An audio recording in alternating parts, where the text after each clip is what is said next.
Hello friends, welcome to Chennai Samayal. நம்ம இன்னைக்கு பாத்தீங்கன்னா ரவையிலே வந்து ஸ்வீட்டா இட்லி எப்படி செய்யணும்னு பார்க்க போறோம். இதுக்கு தேவையான பொருள்லாம் கீழ டிஸ்கிரிப்ஷன் பாக்ஸ்ல போட்டுருக்கேன். வேணும்ன்றவங்க பார்த்து தெரிஞ்சுக்கோங்க. வாங்க நம்ம வீடியோக்குள்ள போலாம். சுவையான மற்றும் ட்ரெடிஷனல் டிஷ்களை பார்க்கணும்னா நீங்க வந்து சென்னை சமையல் யூடியூப் சேனலை மறக்காம சப்ஸ்கிரைப் பண்ணுங்க. கூடவே வந்து பெல் ஐகானை பிரஸ் பண்ணுங்க. உடனே அப்டேட்டுகளை தெரிஞ்சுக்கோங்க. வாங்க வீடியோக்குள்ள போலாம். முதல்ல பார்த்தீங்கன்னா ஒரு பவுல் எடுத்துக்கோங்க. அதில் வந்து ஒரு கப்பு ரவை போட்டுக்கோங்க. ரோஸ்டட் ரவை தான் ஆட் பண்ணியிருக்கேன் நான் ஆல்ரெடி. இது கூட வந்து 2 வாழைப்பழம் சேர்த்துக்கோங்க. வாழைப்பழம் சேர்த்து செய்யும்போது டேஸ்ட்டாக இருக்கும். 2 வாழைப்பழம் எடுத்துக்கோங்க. போட்டு நல்லா நசுக்கி போட்டுருங்க.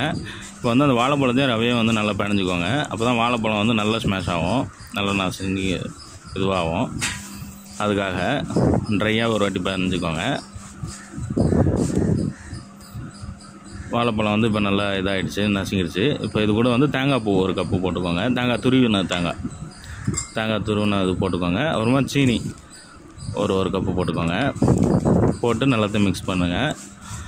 தண்ணி ஊற்ற தேவையில்ல. இந்த ஸ்டேஜில் எல்லாத்தையும் மிக்ஸ் பண்ணிட்டு தான் நம்ம தண்ணி ஊற்ற போகிறோம். பார்த்திங்கன்னா நல்லா மிக்ஸ் பண்ணிட்டு தண்ணி 2 கப்பு ஊற்றிக்கோங்க. தண்ணி ஊற்றுனதுக்கப்புறமா சுகரும் வந்து மெல்ட் ஆகும், அதுவும் கொஞ்சம் இதுவாக இருக்கும். அப்புறமா ரவை வந்து நல்லா ஊறி உப்பி வரும். ஃபஸ்ட்டு 2 கப்பு மட்டும் ஊற்றிக்கோங்க. தண்ணி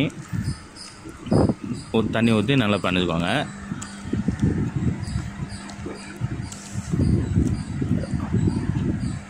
இப்போ நல்லா ஊறட்டும் கொஞ்ச நேரம். ஊறிடுச்சு. இப்போ வந்து பார்த்திங்கனாலும் உங்களுக்கு தெரியும் பாருங்கள், ரவை நல்லா உப்பி வந்திருக்கு பாருங்கள். உங்களுக்கு வித்தியாசம் தெரியும் பார்க்கும்போது. சுகரும் வந்து நல்லா மெல்ட் ஆகி வந்திருக்கு. நல்லா கலக்கி விட்ருங்க. அப்புறமா வந்து முந்திரி வந்து நான் வறுத்து வச்சுருக்கேன். ஒரு 50 கிராம் முந்திரி போட்டுக்கோங்க. அப்புறமா வந்து கருப்பு திராட்சை ஒரு ஸ்பூன் போல் போட்டுக்கோங்க. ஏலக்காய் வந்து பொடி பண்ணி வச்சுருக்கேன். அந்த ஏலக்காய் போட்டுக்கோங்க. போட்டு எல்லாத்தையும் மிக்ஸ் பண்ணிக்க போகிறோம். ஏலக்காய் வந்து வாசனைக்கு தான். ஏலக்காய் வாசனை பிடிக்காதுன்றவங்க போட தேவையில்ல. போட்டு எல்லாம் மிக்ஸ் பண்ணியாச்சு. பேட்டர் வந்து ரெடி. இப்போ இந்த கன்சிஸ்டன்சிலே இருக்கட்டும்.